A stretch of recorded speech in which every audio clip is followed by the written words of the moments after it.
Hello guys, അടുത്തത് ഒരു കഴപ്പ് തീർക്കാൻ വേണ്ടിയിട്ടുള്ള പരിപാടിയായിരുന്നു. വേറെ ഒന്നുമല്ല, ഈ ട്രെൻഡിങ്ങിൻ്റെ പുറകെ പോകുകയെന്ന് പറയുന്നത് എനിക്കൊരു ഹരമാണ്. അപ്പം ഞാനും പൊണ്ടാട്ടിയും കൂടെ രാത്രി ഞങ്ങൾ കോഴിക്കോട് നമ്മൾ പൂക്ക റെസ്റ്റോറൻറ്റിൽ പോയി.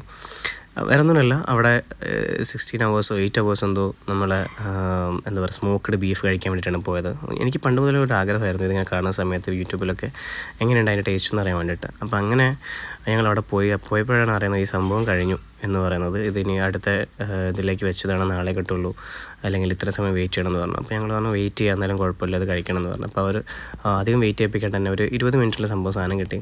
പക്ഷേ 900 രൂപയാണ്. ആരും അങ്ങനെ പ്രൈസ് പറഞ്ഞിട്ടില്ല. പക്ഷേ 900 രൂപയാണ് ഇത് നമ്മൾ കഴിച്ചതിന്. അതിൻ്റെ ക്വാണ്ടിറ്റിയാണ് നിങ്ങൾ കാണുന്നത്. 900 രൂപയ്ക്കൊക്കെ ഉണ്ടോ എന്നൊക്കെ ചോദിച്ചു കഴിഞ്ഞാൽ എനിക്കറിയില്ല. ടേസ്റ്റ് ഒരു വെറൈറ്റി ടേസ്റ്റ്, നമ്മളിതുവരെ കഴിക്കാത്ത ഒരു വെറൈറ്റി ടേസ്റ്റ്. എൻ്റെ എക്സ്പ്രഷൻ കണ്ടു കഴിഞ്ഞാൽ ഭയങ്കര ടേസ്റ്റ് പോലെ തോന്നും, പക്ഷേ അത്രയ്ക്ക് ടേസ്റ്റൊന്നും എനിക്ക് ഫീൽ ചെയ്തിട്ടില്ല. പക്ഷേ ഒരു തവണ എന്തായാലും ട്രൈ ചെയ്യണം. നമ്മൾ പല പല ടേസ്റ്റുകൾ നമ്മൾ അറിയണമല്ലോ. അപ്പോൾ ഒരു തവണ ട്രൈ ചെയ്യാൻ പറ്റുന്ന സാധനങ്ങളൊക്കെ തന്നെയാണ്. അവിടെ വേറെയും കുറേ ഐറ്റംസ് ഉണ്ട് കേട്ടോ, വേറെ കുറേ ടേസ്റ്റുള്ള ഐറ്റംസൊക്കെ ഉണ്ടാവുമായിരിക്കാം. പക്ഷേ എൻ്റെ ഇത് പേഴ്സണൽ ഒപ്പീനിയനാണ്, കുഴപ്പമില്ല.